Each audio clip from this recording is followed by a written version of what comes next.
panibagong reklamo ang kontrobersyal na aktor na si Baron Geisler. Hinipuan daw ni Baron sa dibdib ang kasamahan sa seryeng Noah na si Cherry Pie Picache. Ang detalye sa pagpapatrol ni Mario Dumawal. Bumandera sa pahayagan ang umano'y paghahawak sa dibdib ng aktor na si Baron Geisler sa premyadong aktres na si Cherry Pie Picache. Nangyari umano ito sa taping ng teleserye nilang Noah sa Vista Real, Quezon City noong Enero 14 habang nakainom si Geisler.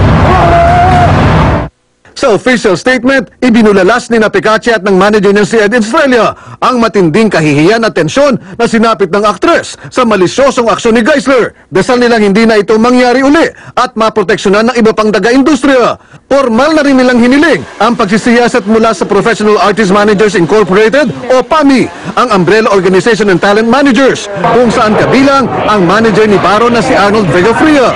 Bukas, sisimulan ng PAMI ang closed door na pagsisiyasat. Ayon sa PAMI chairperson na si Ethel Ramos, posibleng pag-usapan ang disciplinary action na voluntary inhibition. Ito'y ang pagtanggi ng lahat ng mga member na managers at artista na makatrabaho si Geisler sa loob ng ilang buwan.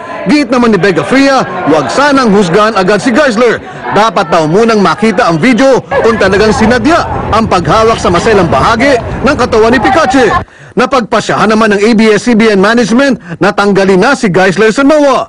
May nakabimbing kaso ng harassment si Geisler. Bukas diringgin sa Bukawi, Bulacan ang kasong acts of lasciviousness case na isinampa sa kanya ng aktres na si Yasmin Curdy.